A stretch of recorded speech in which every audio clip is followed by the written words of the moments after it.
Jennifer stood in the living room, her arms crossed defiantly as she faced her father. The tension in the air was palpable. "Jennifer, you must understand," her father began, his voice firm but not unkind. "Sylvester is a good man, he's a multimillionaire, and he can provide you with a life of comfort and security." Jennifer shook her head, her eyes flashing with determination. "Dad, I don't care about his money. I love someone else. I want to marry David." Her father's expression hardened. "David? That boy has nothing to offer you. He's still struggling to find a stable job. How can you build a future with him?" Jennifer took a deep breath, trying to keep her emotions in check. "Dad, David may not have much now, but he's hard-working and kind. We love each other, and that's what matters." Her father sighed, rubbing his temples in frustration. "Love doesn't pay the bills, Jennifer. You need to think about your future. Sylvester can give you everything you need." "But I don't need everything, Dad," Jennifer replied, her voice trembling slightly. "I just need someone who loves me for who I am, not for what I can bring to the table." Her father looked at her, his eyes softening for a moment. "I just want what's best for you, Jennifer. I don't want you to struggle like your mother, and I did." Jennifer's heart ached at the mention of her mother. She knew her father meant well, but he didn't understand. "I appreciate that, Dad, but I need to make my own choices, even if they come with risks." Her father was silent for a moment, then he nodded slowly. "I see. But remember, the door to Sylvester's proposal is still open. Think about it." Jennifer nodded, feeling a mix of relief and sadness. "I will, Dad, but for now, I need some time to think." She turned and walked towards her room, her father's words echoing in her mind. As she entered her room and closed the door behind her, she leaned against it, taking a deep breath. She knew the path ahead wouldn't be easy, but she was determined to follow her heart. A few minutes later, Jennifer heard a gentle knock on her door. She sighed, knowing it was her mother. "Come in," she called softly. Her mother entered the room, her face lined with worry. She sat down on the edge of Jennifer's bed, reaching out to take her daughter's hand. "Jennifer, sweetheart, your father and I just want what's best for you." Jennifer looked at her mother, her eyes filled with a mix of frustration and sadness. "Mum, I know you both mean well, but I can't marry Sylvester. I love David." Her mother squeezed her hand gently. "I understand, dear, but Sylvester could help us so much. You know how hard things have been for us lately. His support could make a big difference." Jennifer shook her head, her resolve unwavering. "Mum, I can't marry someone just for money. It wouldn't be fair to Sylvester, or to me. I need to follow my heart." Her mother sighed, her eyes glistening with unshed tears. "I just want to see you happy, Jennifer, and I worry that love alone won't be enough." Jennifer's voice softened as she looked at her mother. "I know you're worried, Mum, but David and I will find a way. We'll work hard and build a life together. Please trust me." Her mother nodded slowly, a tear slipping down her cheek. "All right, Jennifer, I trust you. Just promise me you'll think about it carefully." "I promise, Mum," Jennifer replied, her voice steady. "But my heart is set on David." Her mother stood up, giving Jennifer's hand one last squeeze before letting go. "I hope you know what you're doing, sweetheart. I love you." "I love you too, Mum," Jennifer said, watching as her mother left the room, closing the door softly behind her. Jennifer took a deep breath, feeling a mixture of relief and determination. She knew the road ahead would be challenging, but she was ready to face it with David by her side. The next day, Sylvester arrived at Jennifer's house in a convoy of luxury cars. The sound of engines revving filled the air, drawing the attention of neighbors and passers. Sylvester stepped out of the lead car, a sleek black limousine, dressed in an impeccably tailored suit that exuded confidence and wealth. Jennifer's father, hearing the commotion, hurried to the door. He opened it to find Sylvester standing there, a charming smile on his face. "Sylvester, welcome," he greeted, extending his hand. "Good to see you, sir," Sylvester replied, shaking his hand firmly. "I hope I'm not intruding." "Not at all," Jennifer's father said, ushering him inside. "Please, come in." They moved to the living room where Sylvester took a seat on the plush sofa. Jennifer's father sat across from him, eager to hear what Sylvester had to say. "Sylvester, what brings you here today?" he asked, trying to mask his curiosity. Sylvester leaned forward slightly, his expression serious. "I wanted to discuss something important with you. I know Jennifer is hesitant about our marriage, but I truly care for her. I want to make sure she and your family are well taken care of." Jennifer's father nodded, listening intently. "Go on." "I understand that financial stability is a concern," Sylvester continued. "So, I want to make you an offer. If you can convince Jennifer to marry me, I promise to build you a new house and buy you a car. This way, your family will have the security and comfort you deserve." Jennifer's father's eyes widened at the offer. The prospect of a new house and a car was tempting, especially given their current financial struggles. He rubbed his chin thoughtfully, considering the proposal. "That's very generous of you, Sylvester," he said finally. "I'll talk to Jennifer again. I want what's best for her and our family." Sylvester nodded, a satisfied smile spreading across his face. "Thank you, sir. I appreciate your support. I believe we can make this work." With that, Sylvester stood up, shaking Jennifer's father's hand once more. "I'll be in touch," he said before making his way back to his convoy of cars. Jennifer's father watched as Sylvester drove away, the luxury cars disappearing down the street. He stood there for a moment, deep in thought about the future and the difficult conversation he would soon have with his daughter. Jennifer arrived home, still feeling the weight of the conversation she had with her mother the previous night. As she stepped into the living room, she saw her father waiting for her, a stern expression on his face. "Jennifer, we need to talk," he said, his tone leaving no room for argument. Jennifer sighed, knowing this conversation was inevitable. "What is it, Dad?" Her father stood up, his eyes locking onto hers.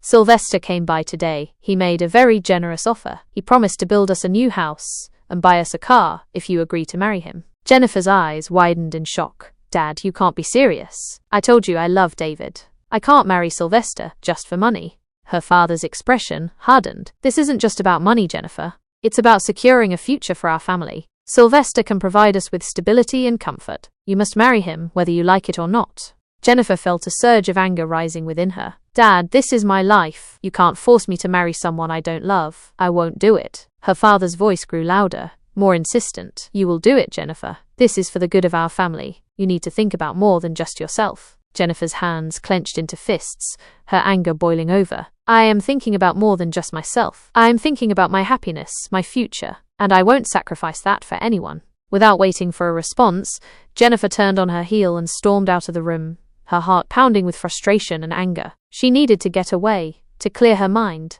As she left the house, she knew she had to find a way to make her father understand that her happiness couldn't be bought. Later that day, David arrived at Jennifer's house, his heart full of hope and determination. He knew he had to speak to her father and formally ask for Jennifer's hand in marriage. As he approached the door, he took a deep breath and knocked. Jennifer's father opened the door, his expression immediately souring at the sight of David. "What do you want?" he asked, his tone cold. David stood tall, trying to remain respectful. "Sir, I came to ask for your permission to marry Jennifer. I love her deeply and want to spend my life with her." Jennifer's father scoffed, crossing his arms. "You? Marry my daughter? You have nothing to offer her. You're just a boy with no stable job or future." David's face flushed with embarrassment, but he stood his ground. "I may not have much now, but I promise to work hard and take care of Jennifer. Our love is strong and we can build a future together." Jennifer's father shook his head, his expression filled with disdain. "Love doesn't pay the bills, David. You're not good enough for my daughter. Now get out of my house and stay away from her." David's heart sank, but he refused to leave without a fight. "Sir, please, just give me a chance. I love Jennifer more than anything." Jennifer, hearing the commotion, rushed to the door. "Dad, stop. Please, listen to him." But her father was resolute. "No, Jennifer. This boy is not worthy of you. He needs to leave now." Jennifer tried to intervene, but her father pushed David out the door, slamming it shut behind him. "And don't you ever come back here," he shouted through the closed door. "Stay away from my daughter." David stood outside, his heart breaking. Jennifer watched helplessly, tears streaming down her face. She wanted to run after him, but her father's stern gaze kept her rooted in place. She knew this battle was far from over, but for now she felt utterly defeated. A few weeks later, Sylvester arrived at Jennifer's house once again, this time with a determined look on his face. He was greeted warmly by Jennifer's father, who was eager to finalize the arrangements. Jennifer stood in the corner of the living room, her heart pounding with anxiety. She knew what was coming, and the thought of it made her feel sick. "Jennifer," her father called, his voice stern. "Come here." She walked over slowly, her eyes downcast. Her father looked at her with a mixture of frustration and determination. "Sylvester has come to finalize the arrangements. You will marry him." Jennifer shook her head, her voice trembling. "Dad, please, I can't. I don't love him." Her father's expression hardened. "You will marry him, Jennifer. If you refuse, I will disown you. Do you understand?" Jennifer felt a wave of fear wash over her. The thought of being disowned by her family was too much to bear. With a heavy heart, she nodded slowly. "Yes, Dad, I understand." Sylvester stepped forward, a satisfied smile on his face. Thank you, Jennifer. I promise to take good care of you. Jennifer forced a small smile, her heart breaking inside. Thank you, Sylvester. With that, Sylvester fixed the wedding date and left, leaving Jennifer to grapple with her emotions. Her father, on the other hand, was pleased, believing he had secured a bright future for his family. Jennifer, however, felt trapped, her dreams of a life with David slipping further away. As the wedding day approached, Sylvester decided to show his appreciation for Jennifer's family in a grand way. A few days before the ceremony, he arrived at their house with a convoy of trucks carrying furniture and other household items. Jennifer's father watched in amazement as the workers began unloading everything. Sylvester, what is all this? He asked, his eyes wide with surprise.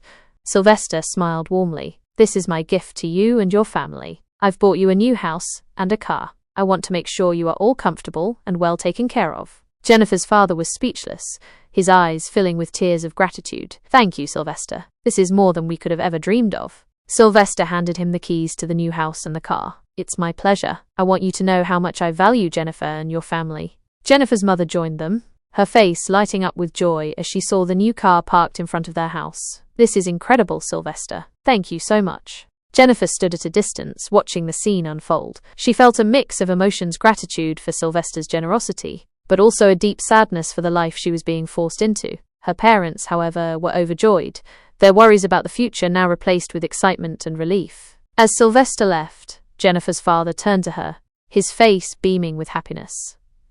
See, Jennifer, this is what a good match can bring. We're so fortunate to have Sylvester in our lives. Jennifer forced a smile, nodding in agreement, but inside, she felt a growing sense of dread as the wedding day drew nearer. Today is Jennifer's wedding day. It was supposed to be the happiest day of Jennifer's life, the day she would finally tie the knot with the man of her dreams, Sylvester. But little did she know, her world was about to come crashing down around her. As she was getting ready to walk down the aisle, she decided to take a peek at her groom, to see how he was holding up. What she saw would change everything. Through a crack in the door, Jennifer saw Sylvester, her husband-to-be, in a compromising position with another woman. Her heart sank, her world spinning out of control. She felt as though she had been punched in the gut, her breath knocked out of her. She couldn't believe what she was seeing. The man she was about to marry, the man she thought she loved, was having sex with another girl. Jennifer's mind was racing, her thoughts a jumbled mess. She felt betrayed, heartbroken, and angry all at once. She didn't know what to do, but she knew she couldn't just stand there and do nothing. She took a deep breath, trying to calm herself down, and then she walked into the room, her presence interrupting the illicit act. Sylvester, caught off guard, quickly tried to cover himself, but it was too late. Jennifer had already seen everything. The other woman, realizing what was happening, quickly scrambled to get dressed and made a hasty exit. Sylvester, trying to salvage the situation, attempted to explain himself, but Jennifer wasn't having it. It's over, she said, her voice firm and resolute. I will not marry you, not now, not ever. But Sylvester was not one to give up easily. He had too much to lose, and he knew that if the wedding didn't happen, his reputation would be ruined. He threatened Jennifer, telling her that the wedding must continue, no matter what. You will marry me, Jennifer, he said, his voice low and menacing. You have no choice. Your father has already given his consent, and the guests are already seated. You can't just call off the wedding now. It's too late for that. Jennifer stood her ground, despite the fear that was growing inside her. She knew that she couldn't marry a man who had so blatantly betrayed her. She knew that she deserved better, and she was willing to fight for it. I'd rather die than marry you, she said, her voice steady. You're a liar, a cheat, and a manipulator. I deserve so much better than you, and I won't settle for anything less. With that, Jennifer turned and walked away, leaving Sylvester standing alone in the room. She made her way to her parents' suite, determined to tell them everything and to call off the wedding once and for all. Part 2 will be posted soon, but if you are Jennifer, what will you do? Will you let the wedding continue and secure the house and car for your parents?